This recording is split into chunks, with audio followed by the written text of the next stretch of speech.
Bible सत्य है। आपको क्या लगता है कि बाइबल किस तरह की पुस्तक है?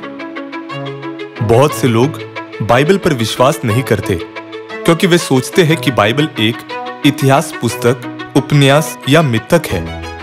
लेकिन विज्ञान साबित करता है कि बाइबल सत्य है। पहला सबूत अंतरिक्ष में लटकी हुई पृथ्वी है। अय्यूब अध्याय 26 आयत 7 में यह लिखा है, वह उत्तर दिशा को निराधार फैलाए रहता है और बिना टेक पृथ्वी को लटकाए रहता है। बिना टेक पृथ्वी को लटकाए रखने का मतलब है कि पृथ्वी अंतरिक्ष में तैर रही है। आज हमारे लिए यह सामान्य ज्ञान है कि पृथ्वी किसी पर टिकी नहीं लेकिन अंतरिक्ष में लटकी हुई है। लेकिन यह तथ्य वैज्ञानिक रूप से कब साबित हुआ? 17वीं शताब्दी में इसे न्यूटन के सार्वभौमिक गुरुत्वाकर्षण के नियम के माध्यम से साबित किया गया था। लेकिन मनुष्य द्वारा विज्ञान से साबित किए जाने से हजारों वर्ष पहले बाइबल साबित करती है कि पृथ्वी बिना टेक लटकी हुई है। अय्यूब की पुस्तक लगभग 3500 वर्ष पहले कांस्य युग में लिखी गई है।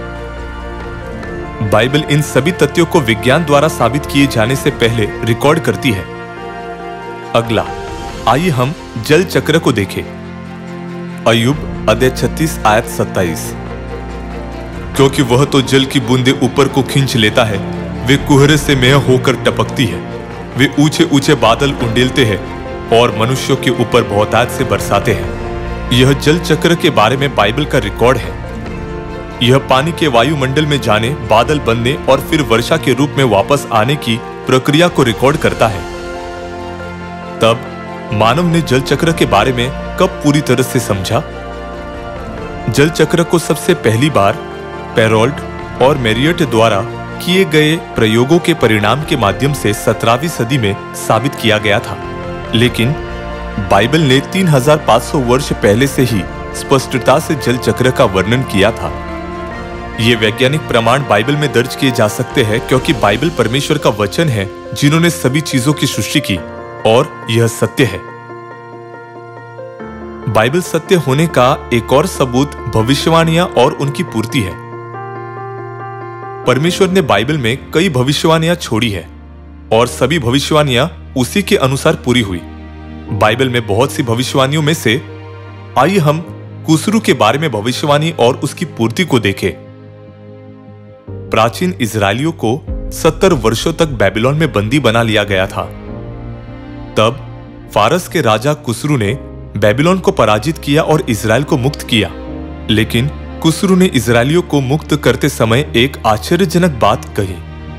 एजरा अध्याय 1 आयत 2 में यह लिखा है, फारस का राजा कुसरू यो कहता है, स्वर्ग के परमेश्वर यहोवा ने पृथ्वी भर का राज्य मुझे दिया है। उसकी समस्त प्रजा के लोगों में से तुम्हारे मध्य जो कोई हो उसका परमेश्वर उसके साथ रहे।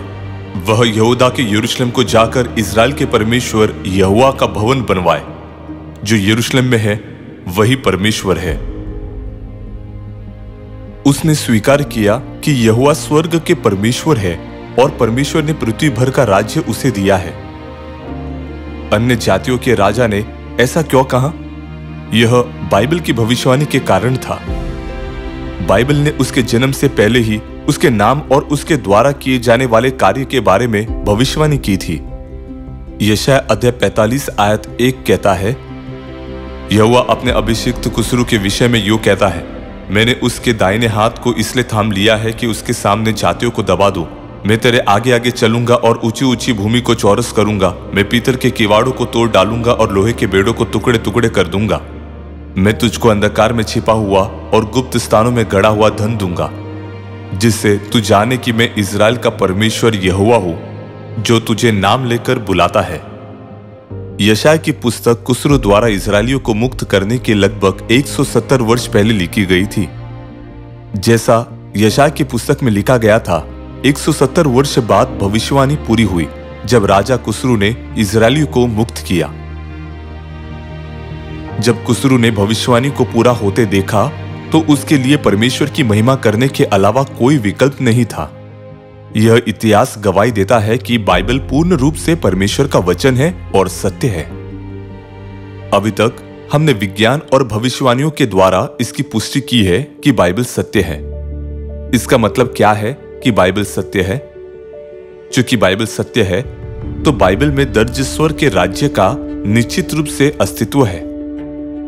प्रकाशित वाक्य अध्याय 21 आयत 1, फिर मैंने नए आकाश और नई पृथ्वी को देखा, वह उनकी आंखों से सब आंसू पोंछ डालेगा और इसके बाद मृत्यु न रहेगी। बाइबल भविष्यवाणी करती है कि स्वर्ग का राज्य आएगा जहां मृत्यु नहीं है। आइए हम आने वाले स्वर्ग के राज्य की तैयारी इस विश्वास के साथ करें कि बाइबल सत्य है।